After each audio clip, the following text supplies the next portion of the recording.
तारक मेहता का उल्टा चश्मा में जिस तरह से मास्टर भिड़े यानी आत्माराम तुकाराम भिड़े जी कहते हैं कि हमारे जमाने में ये हुआ करता था, हमारे जमाने में ऐसी चीजें हुआ करती थी, तो उसी मास्टर भिड़े के जमाने के लोग कहा करते थे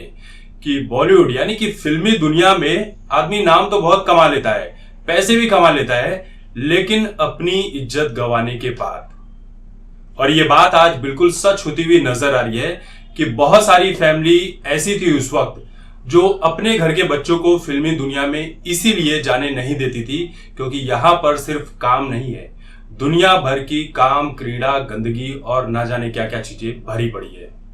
फिल्मी दुनिया में एंट्री के लिए भाई ऑडिशन देने जा रहे हो, कास्टिंग के दौरान कास्टिंग काउच की खबरें आती है, फिल्मों में काम दिलाने के बहाने न जाने क्या क्या किया जाता है, और फिल्मों में सक्सेस मिल गई, नाम बढ़ गया, तो उस नाम के तहत उस ब्रांड का इस्तेमाल करके क्या क्या काम करके गलत पैसे कमाए जाते हैं, ये सब हम सभी देख रहे हैं। 200 करोड़ की धोखाधड़ी के मामले में तिहाड़ जेल के अंदर से बैठकर सुकेश चंद्रशेखर इतना बड़ा धोखा करता है और उस धोखाधड़ी में नाम जुड़ चुका है जैकलीन फर्नांडिस का और नोरा फतेही का।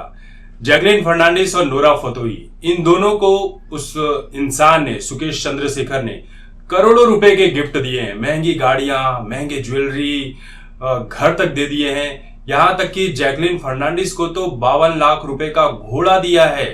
और तो और 9 लाख की पर्शियन बिल्ली तक गिफ्ट की है। इसी तरह से नोरा फतेही को भी कई करोड़ों की गाड़ियां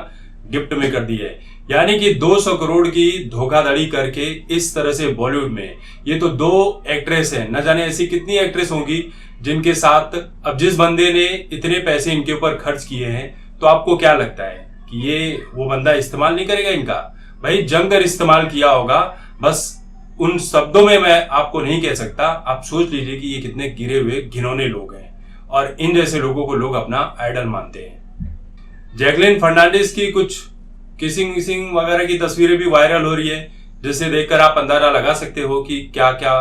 चीजें हुई होंगी। फिल्मी दुनिया में सिर्फ एक्टिंग करके ये ठाट बाट नहीं जमाई जाती है, बल्कि गलत काम करके भी बहुत सारे पैसे कमाती हैं एक्ट्रेस। फिर बाद में यही एक्ट्रेस 8-10 साल बाद जाकर अपने प्रोड्यूसर और डायरेक्टर के ऊपर और काम करने वालों के साथ आरोप लगाती हैं और मी टू के तहत इन्हें फंसाने की कोशिश करती हैं कि मेरे साथ इस एक्टर, इस डायरेक्टर, इस प्रोड्यूसर ने ये गलत काम किया था, इस गलत तरीके से छुआ था, ये किया था, वो किया था। मतलब उस वक्त भी दुनिया भर की नौटंकी की जाती है और मी टू जैसे एक अच्छे कैंपेन को